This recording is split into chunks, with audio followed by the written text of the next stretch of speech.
Hi, my name is Joseph Parker, WBO champion of the world, and you're watching Sporting Icons. Right, I hope you're all doing absolutely fantastic. If you're new to the channel, welcome. Click that subscribe button, turn it from red to grey. Make a little game of it. It's absolutely free. It's brilliant over here. Every day's a party. Well, it must be a party because some people call me a clown. So it must be a party, right? So anyway, welcome. Now, anybody who wants any kind of news on Joseph Parker versus Dereck Chisora, any kind of update, well, here it is for you. In the description box, there is an article from Eddie Hearn, where he says that he's going to be contacting David Haye about making this fight, and he wants it on the Joshua Ruiz undercard December 7th in Saudi Arabia. Now, we know Joseph Parker wants this fight. He's already spoke to Eddie Hearn about it. That's the kind of fight that he wants. Dereck Chisora, we know that he's at that stage of his career now where it's about big fights equal big money. What kind of ambition does he have? I have no idea, but it's an interesting fight. Now, me as a British boxing fan, I want more and more fights here on UK soil. That's never been a secret. And Parker versus Chisora is potentially a headliner here in the UK. Certainly not pay-per-view. Let's not get it twisted, right?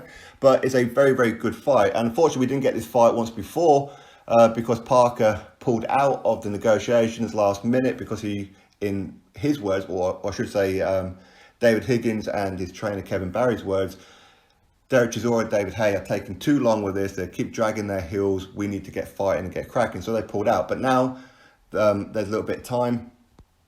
Joshua Ruiz, undercard. Decent fight, right? Now, David Haye, of course, he's now managing Dereck Chisora, which means that David Haye, as always, because Dereck Chisora's on the undercard, he gets to have his logo on the poster. No other manager or promoter gets to do that, but hey, listen, it's David Haye. He does promote the hell out of his fighters. Dereck Chisora, I've never seen him train like this before. He's in the best condition that he's ever been in. He's one of the best fighters on the planet. And now he's with one of the best trainers on the planet in David Coldwell. So Dereck Chisora and David Coldwell together, they're one of the best teams on the planet, along with me, where I used to be one of the best fighters on the planet. And now he's going to be fighting on the Ruiz-Joshua undercard in Saudi Arabia, on one of the biggest events on the planet, on the undercard of the biggest fight on the planet. You know how David Haye goes. So either way, it's a very interesting fight. Now, who wins this fight?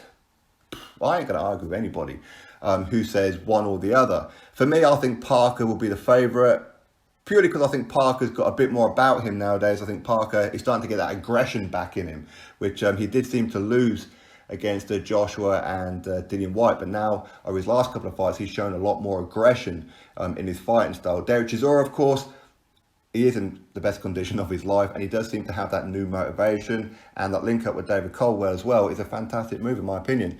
But every time Dereck Chisora steps up, he does take an L. Okay, he does lose. He's lost twice to Tyson Fury, twice to Dillian Whyte. He's lost to Robert Helenius, Vitaly Klitschko, Kubrat Pulev, Andrzej Kabiel. The list goes on. And I would fully expect him to lose against Joseph Parker. But let's not write off Dereck Chisora. I like Dereck Chisora. I've always been a fan of him, and I've always wished him well. But every time he does step up, he does tend to lose. You could probably argue with the Carlos Takam one that was a step up that he did win. But he was getting beat up quite badly in that fight until he landed a big shot. But anyway, all that aside, who wins, who doesn't, whatever, it's a good fight. As I said, I would like this to be as a headliner here in the UK, but listen, they want to put it on the Ruiz-Joshua undercard in Saudi, fantastic. And that goes to show that these guys are going to be putting on a very, very good card. Us Brits, we love a full stacked card. I know in America they tend to concentrate on the headliner and the rest is just fillers. Okay, but we here in the UK, we love a stacked undercard. And I'm sure many Americans in that do as well, and around the world. Why not, of course. So yeah, if they do add this to the Saudi card, excellent. I'm pleased with it. I think that it's a very interesting fight, one that I'll definitely be watching without a doubt. But anyway, listen, you guys drop your thoughts below about it. I mean, do you guys agree with me that maybe this is potentially a missed opportunity in some ways to have another decent headline fight here on UK soil? Or are you quite happy to have it on the Joshua Ruiz undercard in Saudi?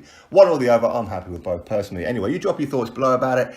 As I said, article is in the description box. Go give it a read. Click that subscribe button, thumbs up, comment, all that good stuff. Catch you all on the next one.